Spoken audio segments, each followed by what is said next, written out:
Bismillahirrahmanirrahim. Assalamualaikum warahmatullahi wabarakatuh. Waalaikumsalam warahmatullahi wabarakatuh.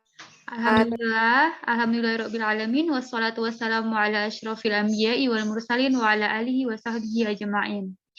Oke, anak-anak Ibu, marilah kita membuka forum atau pelajaran kita hari ini dengan meminta pertolongan pada Allah Ta'ala agar kita mendapatkan ilmu yang bermanfaat. Karena sesungguhnya khairukum anfa'uhum linnas. Sebaik-baik manusia adalah yang paling bermanfaat bagi banyak orang. Dan semoga Allah terima ilmu dan juga amal ibadah kita. Amin. Bagaimana kabarnya anak-anak Ibu? Alhamdulillah baik, Bu. Alhamdulillah baik, Bu. Alhamdulillah.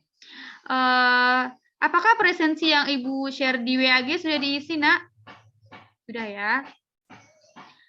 Sebelum kita memulai pelajaran kita hari ini, apakah anak-anak Ibu masih ingat materi kita pekan lalu? Masih?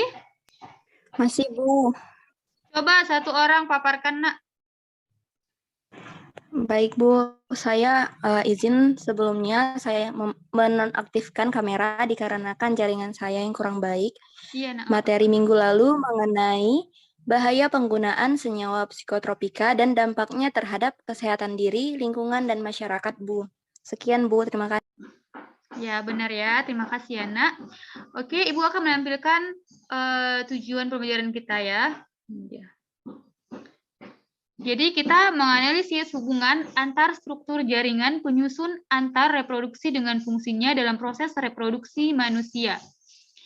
Oke, lalu kita juga menyajikan hasil analisis mengenai pengaruh pergaulan bebas, penyakit, dan kelainan pada struktur reproduksi manusia, gitu ya.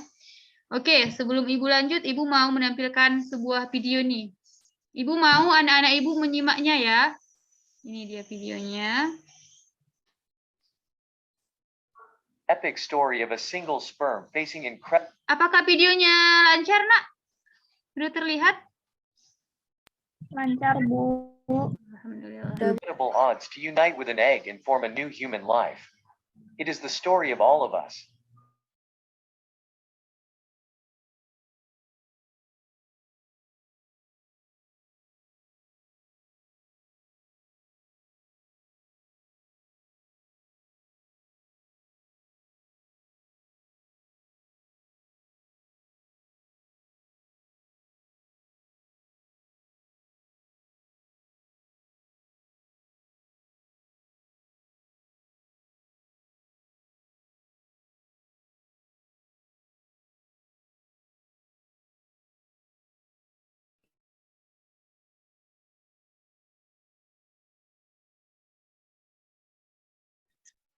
Jadi setelah melihat video tersebut, apa yang terbersit di benak anak-anak Ibu sekalian? Reproduksi. Ya, reproduksi. Fertilisasi, Bu. Ya, fertilisasi. Struktur kelamin manusia. Masya Allah, pintar-pintar ya anak-anak Ibu. Insya Allah kedepannya akan kita bahas apa yang terbersit di benak anak-anak Ibu. Oke, langsung saja ya, sistem reproduksi. Jadi, sistem reproduksi ini adalah suatu proses menghasilkan individu baru dari organisme sebelumnya. Terbagi dua ya, Nak. Ada dia aseksual dan juga ada seksual. Aseksual atau vegetatif. A itu artinya tidak, ya kan? Jadi, seksual itu peleburan sel gamet. Aseksual tidak terjadi peleburan gamet. Apa sih gamet itu? Gamet itu adalah sel kelamin.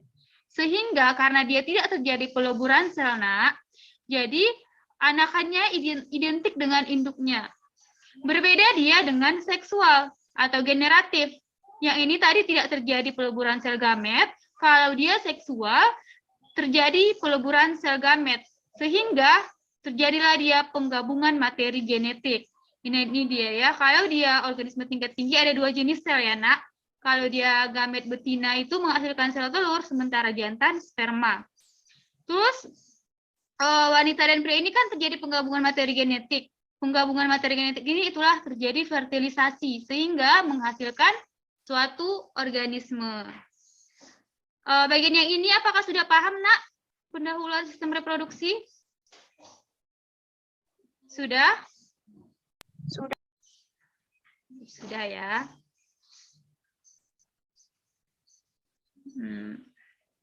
Yakin? Oke, Ibu tes ya. Ini ada untuk lebih mereview lagi, Ibu kasih tes ini. Ada yang bisa jawab, Nak? Saya, Bu. Ya, Adelia, silahkan, Nak. Baik, Bu. Nah, untuk pertanyaannya, yang tepat mengenai reproduksi seksual adalah jawabannya itu A, Bu. Menghasilkan anak dengan karakter yang sama dengan induknya. Ya, Masya Allah, benar ya. Ini dia ya, karena dia tadi tidak ada peleburan sel gamet, sehingga dia identiklah dia. Oke, ada Ibu punya satu soal lagi nih. Ada yang bisa jawab? Saya, Bu. Ya, Shirley, silahkan, Nak. Nah, yang dimaksud dengan reproduksi generatif adalah yang C, Bu. Reproduksi yang memerlukan sel gamet jantan dan sel gamet betina. Ya, Masya Allah, benar ya. Oke, kita lanjut ya.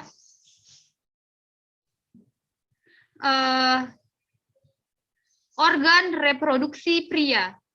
Jadi, Nak, organ reproduksi pria ini, dia itu menghasilkan, menyimpan, menyalurkan sperma. Ada 3 fungsi utamanya ya, menghasilkan, menyimpan, menyalurkan sperma.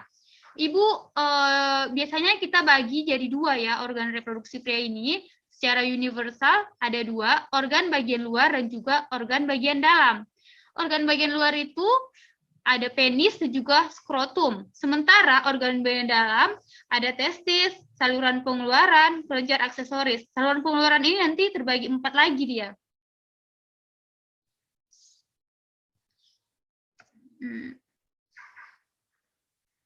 Ini dia organ reproduksi bagian luar dulu ya. Yang pertama ada penis. Ini dia ya penis, bagian yang paling depan yang bentuknya memanjang, di mana fungsi utama penis ini adalah untuk kopulasi. Ada yang tahu, Nak, apa itu kopulasi? Ada yang tahu? Saya, Bu. Ya, Siti Fatimah, silakan, Nak. Nah, yang dimaksud dari kopulasi itu adalah proses bertemunya organ reproduksi pria dengan organ reproduksi wanita, Bu. Ya, benar sekali. Terima kasih, Nak. Betul ya. Di mana nanti organ reproduksi pria ini akan menyalurkan spermanya melalui penis ini, Nak. Kemudian nanti akan membuahi sel telur atau ovum yang berada di organ reproduksi wanita. Di dalam penis ini terdapat yang namanya jaringan, yang disebut dengan ini dia, jaringan erektil. Jaringan erektil ini mengandung banyak sekali pembuluh darah dan juga banyak saraf, Nak. Sehingga ketika nanti penis ini terangsang, nanti pembuluh darah yang banyak ini dia akan terisi oleh darah, sehingga nanti akan terjadi yang namanya ereksi. Selain untuk reproduksi, Nak, penis juga berfungsi untuk ekskresi, mengeluarkan urin ya. Ini nanti kita bahas ya, insya Allah di bab ekskresi. Sekarang kita fokus dulu pada bab reproduksi. Oke, bagian 1 tadi penis ya. Baru yang kedua, bagian luar yang kedua itu ada skrotum, Nak. Skrotum ini seperti kantung dia ya, ini dia. Skrotum, seperti kantung kan. Ada 2 buah dia, sebelah kanan dan juga sebelah kiri. Selain skrotum disebut juga dengan kantung zakar. Fungsi dari skrotum yaitu untuk melindungi testis, jadi dia itu menyelimuti dan juga melindungi testis. Ini dia skrotum, yang di dalam skrotum ini, Nak, yang ini yang bulat ini dia testis. Jadi dilindungi skrotum lah si testis ini, Nak, diselimutinya. Gitu. Paham, Nak? Pak? Paham ya? Oke, selanjutnya bagian luar. Ini dia bagian, astagfirullah. Maaf ya, Nak, bagian dalam maksud Ibu. Yang tadi kan bagian luar. Oke, bagian dalam yang pertama adalah testis. Inilah tampak samping dari organ reproduksi pria. Ini testis ya. Ini dia testis. Di mana testis ini dilindungi oleh skrotum. Ini skrotum. Skrotum tadi bagian luar kan. Testis juga disebut buah zakar. Sementara skrotum tadi disebut dengan kantung zakar. Fungsi dari testis ini, Nak, yaitu produksi sperma. Khususnya pada bagian tubulus seminiferus. Testis juga untuk produksi hormon testosteron. Hormon testosteron ini fungsinya adalah untuk perkembangan ciri sekunder pria, Nak. Contohnya, pada laki-laki ini testosteron ini kayak menghasilkan kumis, jenggot, kemudian memperbesar otot-otot supaya kayak lebih pria dianya. Nah, testis juga terbagi dua, sama seperti skrotum ya, Nak. Ada sebelah kiri dan juga ada sebelah kanan. Sampai di sini ada yang ingin ditanyakan, Nak? Saya, Bu. Ya, Shirley Aglila, dipersilahkan, Nak. Penjelasan lebih detail mengenai tubulus seminiferus bagaimana ya, Bu? Ya, terima kasih ya, pertanyaannya bagus. Jadi, tubulus seminiferus ini dia ya, tadi tubulus seminiferus ini merupakan tempat spermatogenesis di mana sel-sel germinal akan berkembang menjadi spermatozoa yang memiliki interaksi yang erat dengan sel sertoli. Sel sertoli ini merupakan sel kolumnar panjang yang dapat dibedakan selama proses meiosis untuk dapat membentuk sperma. Seperti itu ya. Bisa dipahami, Shirley? Terima kasih, Bu. Iya, Bu, bisa. Terima kasih.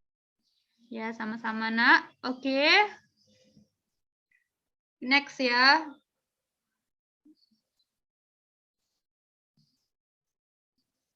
Nih.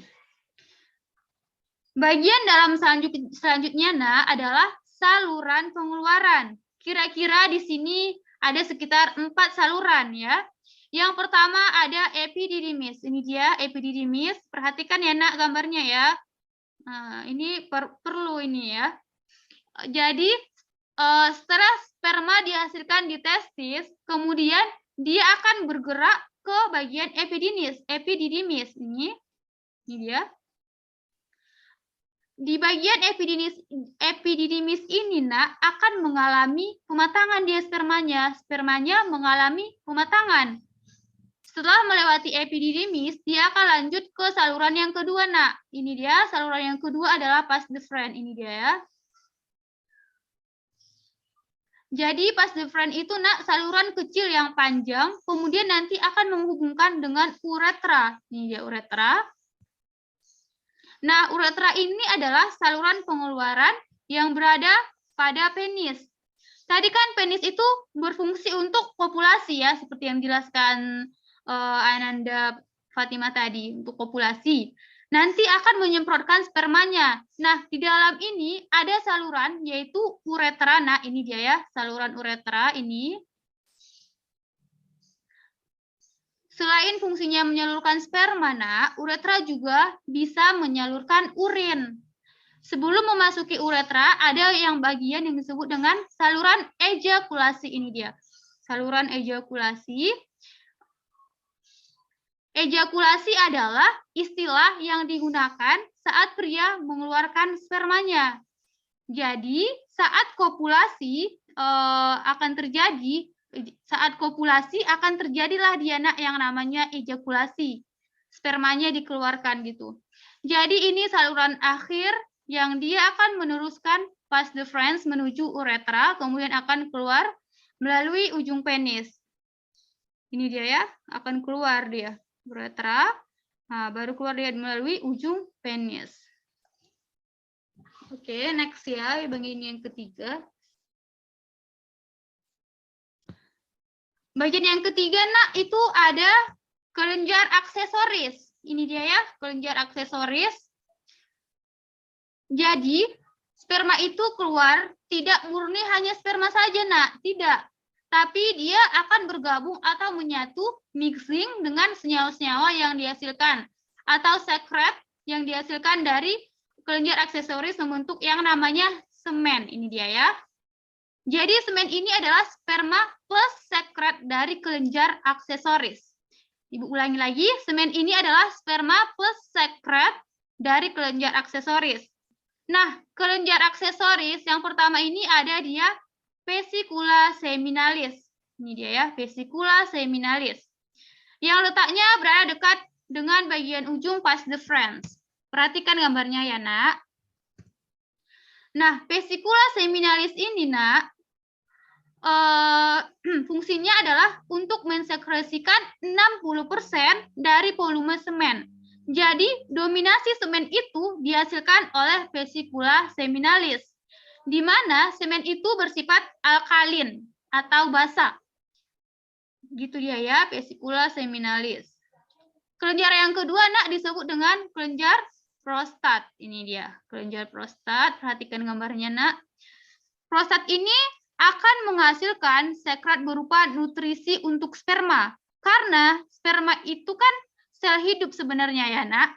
Sehingga dia itu butuh nutrisi. Namanya juga sel hidup ya kan, butuhlah dia nutrisi agar tetap bisa hidup dan bergerak mendekati sel telur. Yang ketiga, Nak, ada dia kelenjar bulboretral. Ini dia, bulboretral. Ini fungsinya untuk menghasilkan sekret yang dia bersifat sebagai netralisasi sisa urin. Karena urin itu sifatnya dia asam, Nak. Jadi dapat merusak sperma dia kalau dia sifatnya asam. Maka dari itu, sebelum sperma itu lanjut ke uretra, nanti kelenjar bulboretral ini akan menghasilkan semen yang bersifat netral, Nak. Sehingga akan menetralisikan urin. Baru nanti keluar bersamaan dengan sekret dari vesicula seminalis dan kelenjar prostat menghasilkan semen tadi. Seperti itu.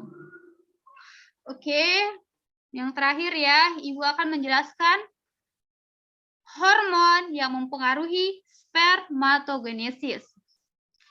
Kita akan bakal mempelajari hormon ya. Spermatogenesis itu, Nak, butuh hormon apa aja dan gimana ceritanya dia bisa bekerja sama. Kita akan bahas ya. Yang paling awal, Nak, adalah di bagian otak yang namanya hipotalamus. Ya, Nak. Nah, ini dia bagian otak yang namanya hipotalamus, Nak. Dia bakal ngasilin hormon yang namanya gonadotropin releasing hormone atau biasa disebut dengan GnRH. Gunanya adalah untuk mempengaruhi hormon-hormon gonad yang lain, Nak. GnRH ini akan menginduksi namanya pituitary, yaitu untuk menghasilin follicle stimulating hormone atau FSH dan luteinizing hormone atau LH. Mungkin, Nak, sebagian dari kita ada yang berpikir ya, FSH dan LH itu bukannya untuk cewek ya, Bu, gitu ya mungkin ya sebagian dari kita. Bukan, Nak. Ternyata FSH dan LH juga sangat berperan penting pada proses spermatogenesis pria ini, Nak. Jangan salah ya, Nak. Oke, FSH ini akan menginduksi yang namanya sel Sertoli. Ini dia. FSH akan menginduksi yang namanya sel Sertoli. Sel Sertoli ini akan bekerja langsung dalam membantu spermatogenesis. Jika FSH-nya terlalu banyak, Nak, sel Sertoli bakalan tahu jika FSH-nya kebanyakan. Dia bakal ngeluarin yang namanya inhibin. Ini dia. Hormon inhibin inilah, Nak, gunanya untuk menghambat FSH. Itu dia. Kalau dia FSH fokusnya ke sel Sertoli, kalau dia LH, Nak, fokusnya itu ke sel Leydig. Sel Leydig ini, Nak, ngeluarin testosteron. Testosteron ini yang bantu proses spermatogenesis dan ciri sekunder pria seperti yang Ibu katakan tadi ya, kayak tumbuh jenggot, kumis, otot-otot gitu tadi ya.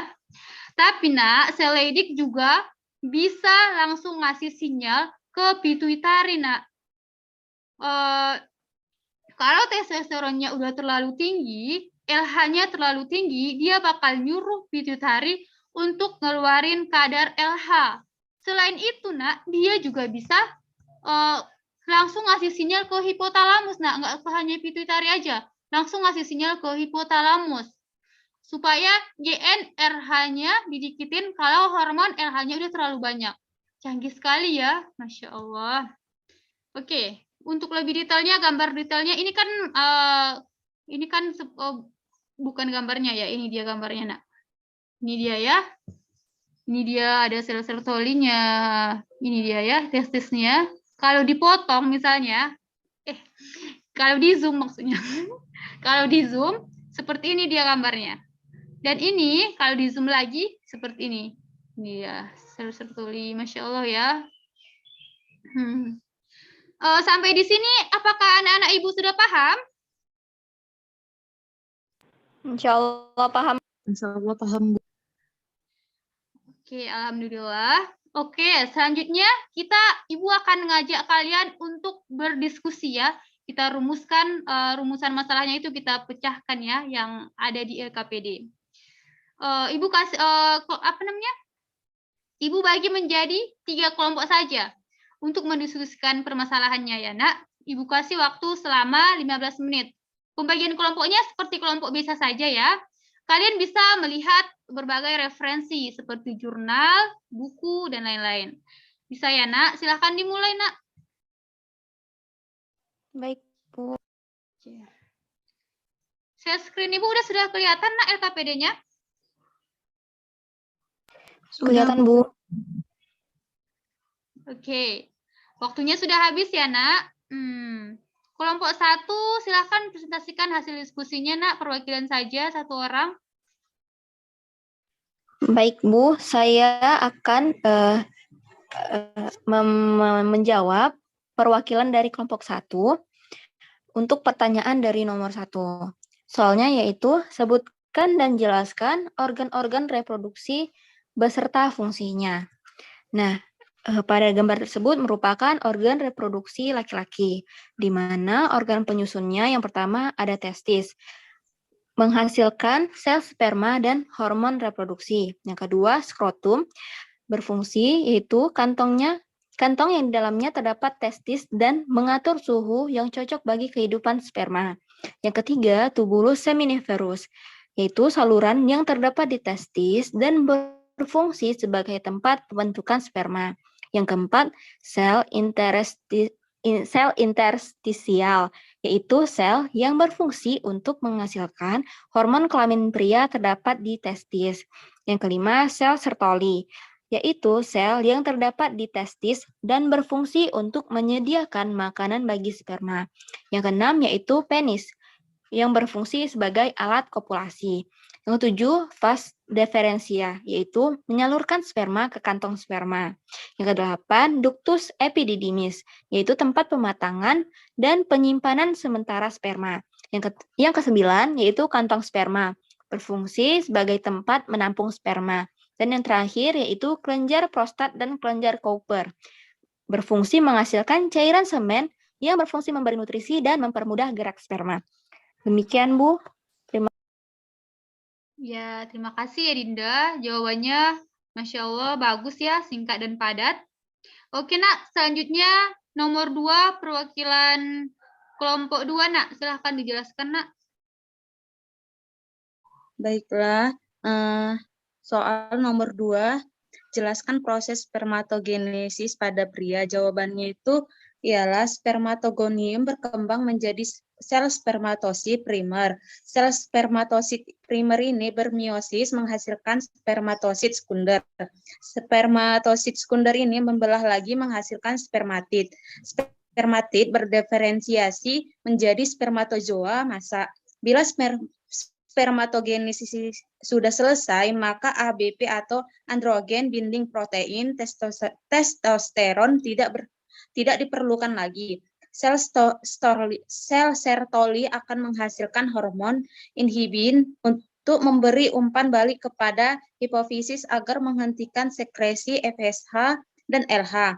Kemudian spermatozoa akan keluar melalui uretra bersama-sama dengan cairan yang dihasilkan oleh kelenjar vesicula seminalis. prostat, dan kelenjar Cowper. Spermatozoa ini bersama cairan dari kelenjar-kelenjar tersebut dikenal sebagai semen atau air mani. Pada waktu ejakulasi, seorang laki-laki dapat mengeluarkan 300 atau 400 juta sel spermatozoa. Pada laki-laki, spermatogenesis ini terjadi seumur hidup dan pelepasan spermatozoa dapat terjadi setiap saat, Bu. Terima kasih.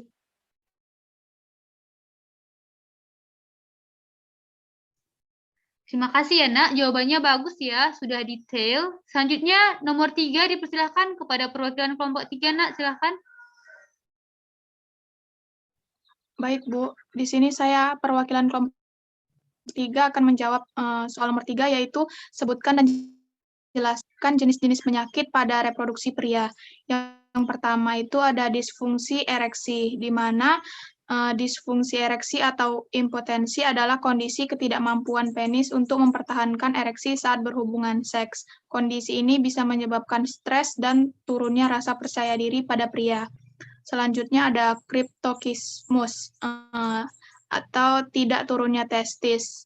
Atau kriptoskismus ini adalah kondisi ketika testis tidak turun atau tertunda ke skrotum atau kantong testis. Saat bayi dilahirkan, kondisi ini biasanya hanya terjadi pada salah satu testis dan umumnya dialami oleh bayi yang lahir prematur. Selanjutnya itu ada varikokel, yaitu perbesaran pembuluh darah vena alias varises pada skrotum atau kantong testis. Kondisi ini mirip varises pada kaki. Penyakit ini dapat menyebabkan kualitas dan produksi sperma menurun. Selain itu, kondisi ini juga mungkin memicu penyusutan ukuran testis sehingga penting untuk ditangani. Dan yang terakhir itu ada hidrokel, di mana hidrokel ini adalah penyakit pada sistem reproduksi pria yang menyerang skrotum atau kantong testis. Penyakit ini terjadi ketika skrotum membengkak akibat adanya cairan. Terima kasih, Bu. Ya, Nak. Terima kasih kembali, Nak. Presentasi kelompok 1, 2, 3 bagus-bagus ya. Oke, sebelum Ibu menutup pertemuan kita hari ini, Ibu mau satu orang menyimpulkan pelajaran kita hari ini, Nak. Ada yang ingin menyimpulkan? Saya, Bu. Ya, Dinda Astri, dipersilakan, Nak. Baik, sistem reproduksi pria adalah sistem biologis yang terdiri dari organ dan jaringan yang digunakan untuk reproduksi atau berkembang biak pada pria. Pada sistem reproduksi pria, terdapat alat reproduksi atau alat kelamin yang memproduksi sel untuk berkembang biak. Fungsi sistem reproduksi adalah untuk memproduksi sperma untuk berkembang biak. Sperma akan bertemu dengan sel telur untuk pembuahan atau dikenal juga dengan fertilisasi. Sekian. Ya, terima kasih ya, Nak. Kesimpulan yang bagus sekali. Ya, Ibu review lagi ya sedikit ya. Benar ya yang tadi yang dibilangkan Dinda Astri.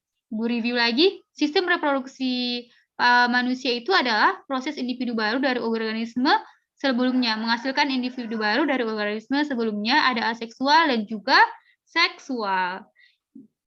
Lalu organnya ada organ luar dan juga dalam. Yang luar itu secara universal seperti ini, penis, skrotum. Organ bagian dalam ada testis, saluran pengeluaran tadi ada 4, dan juga kelenjar aksesoris. Oke. Sebelum Ibu akhiri, Ibu beri kalian homework ya, Nak, yaitu berupa kuis yang dikerjakan secara individu dan tugas membuat poster terkait reproduksi pria yang dikerjakan secara kelompok. Kuisnya individu, posternya kelompok. Untuk lebih detailnya, Nak, tugasnya bisa dicek di Google Classroom ya. Untuk presentasi yang tadi, memang sudah bagus ya, kelompok 1, 2, 3, bagus. Cumannya pasti ada yang terbaik dong ya. Jadi, yang terbaik itu kelompok 2 ya. Ibu berikan nilai plus kepada kelompok 2 sebagai kelompok inspiratif. Oke lah, Nak. Terima kasih ya, Nak, kepada anak Ibu yang telah berpartisipasi pada pertemuan kali ini. Semangatnya luar biasa sekali ya, Masya Allah. Semoga ilmu yang kita dapatkan bisa bermanfaat. Amin. Ibu harap tetap jaga kesehatan ya, Nak.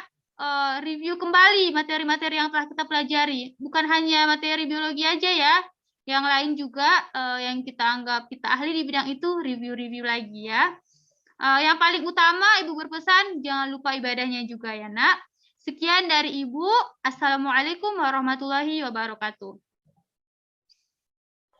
Waalaikumsalam warahmatullahi wabarakatuh. Terima kasih, Bu. Sama-sama, Nak. Barakallahu fiik.